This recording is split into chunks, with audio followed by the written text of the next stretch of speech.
बोले नहीं 45 मिनट भी हमारे लिए बहुत ज्यादा है, 45 मिनट में तो हम बहुत काम कर लेंगे। कोई बात नहीं, आप 45 मिनट भी नहीं कर सकते हो, पूरे दिन काम करो, अपना पूरे दिन काम करो। भोजन करने के बाद जब आपके सर के नीचे तकिया आ जाए ना, जब लेटने जाओ सर के नीचे जब तकिया आ जाए तब कम से कम 5 मिनट नहीं तो 1 मिनट तो कर सकते हो। 1 मिनट भी, 1 मिनट तो भारी नहीं पड़ेगा आपके लिए। 1 घड़ी आधी घड़ी और आधी याद और तुलसी संगत साध की कटे कोट अपराध। पूरे दिन काम करो, कोई बात नहीं है, लेकिन शाम को जब आपके सर के नीचे तकिया आ जाए तो कम से कम ज्यादा नहीं तो 1 मिनट तो कर ही सकते हो। कि 1 मिनट में भी कुछ बिगड़ता है? कुछ नहीं बिगड़ता। अच्छा, कितनी माताएं जानती हैं कि भगवान को जब हम भोग लगाते हैं तो तुलसी के पत्ते हम क्यों डालते हैं, क्यों रखते हैं? कितने लोगों को मालूम है? याद करना,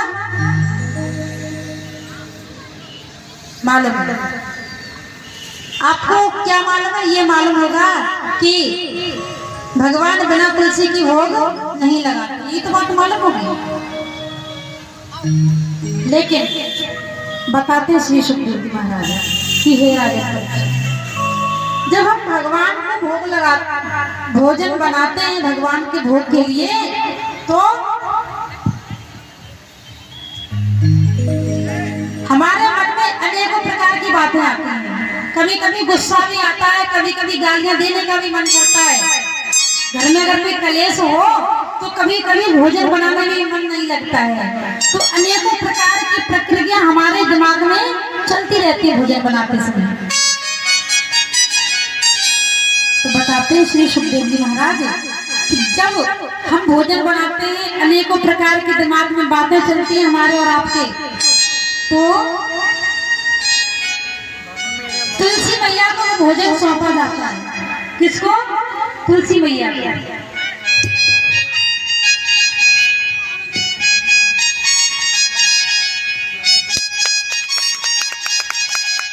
और ये हमारी भाभी जी नगला धनी से दोनों लोग आई हैं। ये तो भाभी नहीं लगती है तो मौसी कहलवाती हैं, लेकिन कभी कभी भाभी निकल जाता है।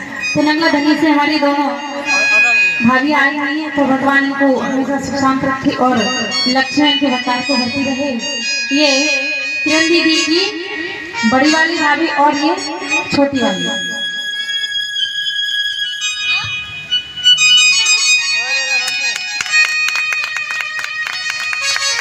भगवान से प्रार्थना करते हैं कि जीवन में हमेशा खुशहाली बनी रहे और हमारे बांके बिहारी जी की हमेशा कृपा इन सभी के ऊपर बनी रही। बोलिए बांके बिहारी लाल की। तो जब हम भोजन बनाते हैं तो भोजन को हम बनाते समय तुलसी मैया को सौंप देते हैं। कहते हैं कि मैया अब ये भोजन आपको हमने सौंप दिया है, आपके प्रभु, आपके इष्ट, आपके पतिदेव इस भोजन को कैसे स्वीकार करेंगे अब आप ही जानिए। क्योंकि पत्नी को मालूम होता है कि हमारा पति कैसे भोजन करेगा, क्या चीज इसको पसंद है। तो इसीलिए हम तुलसी का पत्ता भगवान के भोग में डालते हैं। तुलसी मैया को भोजन हम सौंपते हैं कि आप जानो मैया कैसे आप इसको स्वीकार कराओगे, कैसे भोग लगाएंगे हमारे लिए।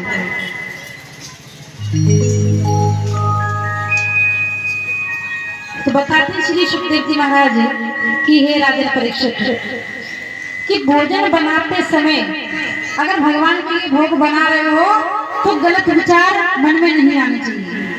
और भोजन बनाओ तो संकीर्तन अवश्य बोलो, क्योंकि काम तो हाथ कर रहे हैं, देखने का काम आंखें कर रहे हैं और चलने का काम पैर कर रहे हैं और कार्य करने का काम हाथ कर रहे हैं। जुबान तो कुछ नहीं कर रही है ना।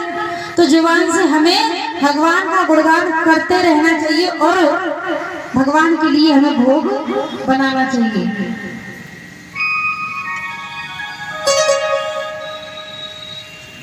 तो बताते श्री सुखदेव जी महाराज कि हे राजन परीक्षित, मथुरा नगरी के एक राजा थे जिनका नाम था उग्रसेन। और उनकी पत्नी का नाम था पवन रेखा।